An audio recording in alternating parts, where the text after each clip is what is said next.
Whatever it takes, I know I can make it through. A Degrassi podcast with Kelsey and Holland too. I know I can make it through. Hi, and welcome to Whatever It Takes, a podcast about Degrassi the Next Generation. I'm Kelsey. And I'm Holland, and today we're talking about Season 9, Episode 5, Be Illin. And Kelsey, will you please read us the Degrassi Wiki summary? Would love to. Alli decides she's done with Johnny. However, after talking with him, she then starts falling for him once again. But when he tells her something shocking, all of her hopes disappear. Peter wants to regain his position in Stoods, but they've moved on and have recruited Jane. Yeah, sure. All right, whatever. Good enough. It works. But the episode is called You Be Illin, which is a 1986 song by Run DMC. I guess it kind of makes sense because Johnny is ill in some way. Oh, God. And he's been running around doing gross things. Oh, God. It doesn't work for Peter's storyline, but I guess it's like it's not the best episode title. It's not. But sure. I mean, it maybe works for Peter because addiction is a disease. He's had, the slang, according to Wikipedia, this slang term, illing, means to be uncool and unrelaxed, be acting crazy, be tripping or bugging, or be acting whack. So I would say that Johnny has been acting whack. I sound so white right now. Extremely white. But also, so does Wikipedia trying to explain what illin Yeah, means. that's true. They don't even put the apostrophe on any of these words. Like, oh, no. It's illing. It's full ing. Tripping. Bugging. Bugging. That sounds like you're bugging someone's house. Illing behavior. Ew. Yeah. So, whatever. I guess it works. Sure. But the episode starts with Alli, Jenna, and Claire breaking and entering the school to try to steal back the phone from Johnny DeMarco, to which I say nobody would keep their phone in their locker, like, overnight. Although, even back then, I think. I don't know. But Johnny DeMarco, like, didn't want a cell phone to begin with. But, like, once you have a cell phone, it's like, it's kind of like you can't go back, I feel like. I don't know. He seems weird. He still has those photos on there because he wants to remember her, so Ew. Whatever. He's disgusting. And they open the locker, and Claire's like, oh, it's normal. And I think Jenna, or maybe it was Alli, one of them said, what were you expecting, Claire? Dead body? And she was like, yeah, kind of. Oh, and they find these, like, photo booth photos of Alli and Johnny that are kind of sweet. Also, what is with everyone on TV having photo booth photos of themselves with their significant other? Literally everybody on TV. Where are these people finding so many photo booths? We had one at our movie theater. Yeah, we have photo booth photos of the two of us and our friend Bailey. Yeah, from a movie theater. From a movie theater. And I feel like teens go to the movie theaters more often than non-teens, so maybe that's just where the logic is. That's true. And I feel like once in a while I'll go to a bar where there is one, but I very rarely I'm like, you know what I want to do? I want to put in $5 so me and my person can have like tiny, teeny, like weird, slightly unflattering photos of ourselves kissing. I did a lot of photo booth stuff when I was in high school, like with all my friends, because let's be real, I didn't date anybody in high school. But yeah, I think that's just like a teenage thing. I would even like upload them to MySpace because it was like, oh my god, look, retro photo booth photos, but I'm putting it on MySpace because I'm 15. But I don't know. I think it's weird, but I think it also makes sense. Or maybe it makes sense. Maybe TV kind of fed into this and then it became a real thing. It's a chicken or the egg situation. Like, I don't know. And then I think Claire, like, she finds the photos and Claire's like, can we please remember, like, how gross he is and what he did to you and why we're here in the first place? We're stealing back a phone that has naked pictures of you on them that he sent to people. And Alli's like, not listening, looking at this photo booth photo. And then the theme song plays. Oh, Alli. I mean, I feel you, girl, but... Oh, Alli. And then I have come across my first of very few fashion notes. Do we want to do that? Yeah, I have a few. Alli's wearing a ruffly pink button-up shirt. I feel like there's a lot of button-up kind of ruffly shirts in this episode. Yeah, I have that note. Peter's hair is really flat.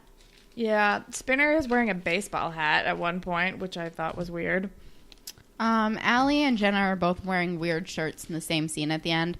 I watched this episode a couple days ago, so I can't remember Alli's, but I know that Jenna's shirt was like a weird mixture of like Hot Topic and peace signs. Yeah, I don't remember. It was a weird choice. Jane is wearing a black and pink flannel shirt at one point, which is pretty on brand for her. Yep. When Johnny DeMarco is like cleaning or whatever he's doing, when Jenna finds him, he straight up looks like he's in the army because he's wearing camo pants tucked into like army boots. Those are all the notes I have. And then Jane is wearing a studded cuff while she's singing. Of course she is. That's all I got. But then Johnny DeMarco, then like I guess the next day, and Johnny DeMarco's like, I don't keep my phone in my decoy locker or whatever, implying that he keeps his phone in his real locker, which I'm like, how do you have two lockers? I feel like he maybe like beat someone up for it. Yeah, sure. I feel like if anyone at this school has a decoy locker, it's Johnny DeMarco. Yeah. And then she's like, please just give me the phone. He's like, no, because then like you wouldn't have a reason to talk to me. And I'm like, he's being gross and holding on to this phone. So she keeps coming back to him, and it's manipulative and creepy, and I don't like it. It's gross. I wrote, he misses her slanty face, but also he's being real gross. Yeah. I do not care for that. And then he's like, I kept my promise. I haven't showed anyone. And I'm like, except for the initial promise when you sent the fucking photo to Moose in the first place because she made you mad. Like, no, you can't keep holding on to, I kept my promise, I'm not going to send the photos around, because you already did that. Yeah. You already, ugh. I know. Jesus. I know. And then we're with Peter, and he's like, goes up to Sav and Danny. He's like, so I've been working on this song called House Arrest. And I'm like, wait, is he still in Studes? He is not still in Studes. Which he's not. And then I don't think he knows that he's not in Studes. Yeah. And then Danny like whispers to Sav, like, what are we gonna do? Like, this isn't cool. And Peter's like, I can hear you, I'm right here. Which is hilarious. And then Jane comes up and says something about finding a hella harmony, which... Well, that's after they drop the bomb that, like, Jane is singing with them. And he's like, you replaced me? But yeah, she says something about a hella harmony, which makes absolutely no sense. That's not how you use the word hella. No. And I should know because I'm from Northern California. I'm from New Jersey, and even I know that's not how you use the word hella. A hella, it would be like a hella good harmony or a hella sweet, like, no, that's not how that works.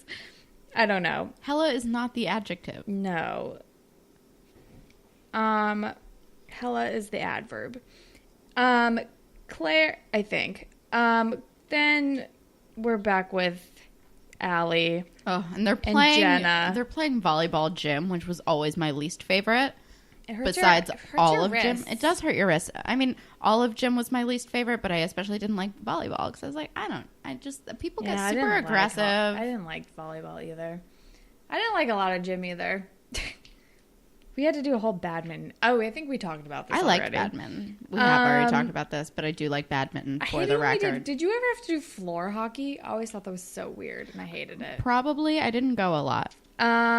Whenever something really active was happening, I made sure to leave. I also hated our swim unit because nobody wants to be in a pool during school hours. We did not have that. But then, so Alli and Jenna are talking, and then about Johnny.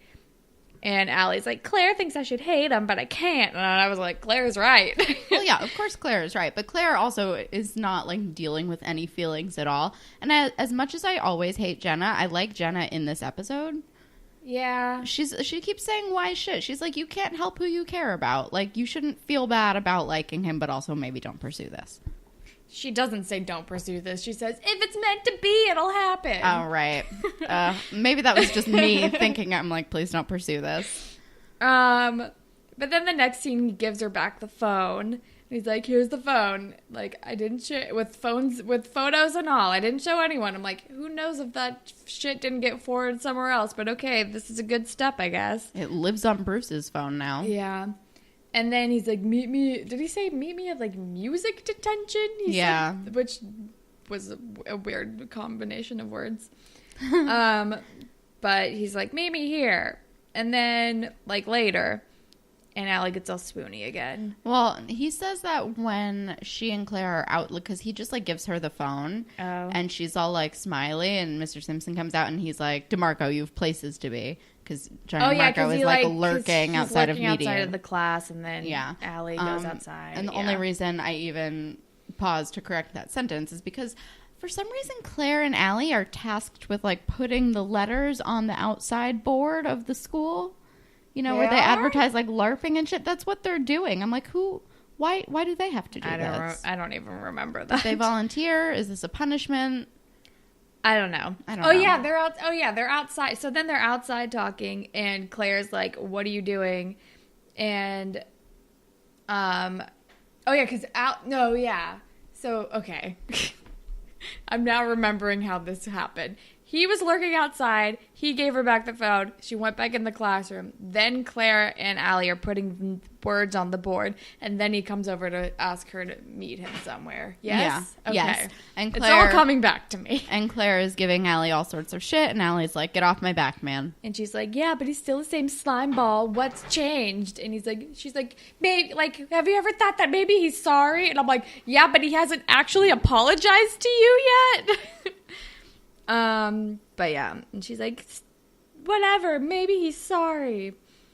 And then we're with Peter, and he's bitching to Spinner about being replaced, and he's like, the band was my crew, or something gross like that. And Spinner says, you were trying to stay off the meth, which I thought was a hilarious line. Like, not intentionally hilarious, but definitely funny. And then he's like, well, okay, well, tomorrow they're going to this showcase thing. They might need help, like, lugging their stuff over. Like, maybe you can go help them. I'm like, yeah, let's ambush them. That'll be a good idea. Yeah, it's not a great plan. And also, he's like, you should be a roadie. And Peter is like, okay.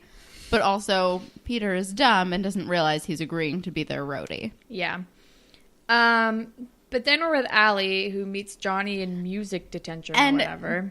And jumps right the fuck back in. She walks up to him and kisses him immediately. There's she's no, just like, conversation. Way too eager about it. It's a lot. She's like, all right, we're better now, right? And he's like, wait, don't. I have to tell you something. It's, my junk or something. Which is an expression that I fucking hate, by the way. Like, Didn't Spinner say the word junk a lot when he got cancer? He did. And here's the thing. Pro tip. Not a pro tip. Hot tip? I don't know. Casual tip. Calling it your junk does not make it attractive. No. It makes it way grosser. It makes it sound dirty. Guess how much I don't want to touch junk of any kind? Nope. 0%. Nope. And then he's like, I found a wart. And I was like, ew. Ew. Gross word. Gross thing.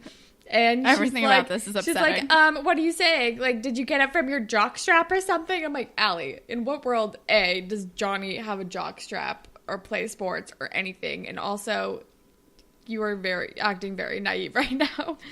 And then she's like, but I thought I was the only one. And he was like, yeah, not so and much. I was like, oh my God, he lied. I know. But not actually surprised. But I was like kind of disappointed because I liked this sweet moment that they had together. Yeah, and I was like, I just said it to make you feel better. Which I was like, she already thought that you had previous experience. Like, you didn't, like, she had already accepted that, but then you lied to her. This is gross. I don't know. He's a teenage boy. They do dumb stuff. And then she starts researching HPV, which I'm confused about. Yes. Because HPV doesn't show symptoms in men. He wouldn't have a wart from HPV. He would not have HPV. Like, he could have HPV, but it wouldn't manifest in this way because wouldn't manifest at all. He would not know. He would never know. There would be no way to tell. It's probably herpes. Yeah. It is. It's almost definitely herpes. If he has a wart of some kind. That's what genital warts are. It's, usually. Probably herpes. Probably. Which is frankly way scarier than HPV. Yeah. Shit is forever. And just I was like, I mean, good job Degrassi for recommending that all women get HPV vaccinations because they could, but like this is not how she would find out about this. No. I feel like some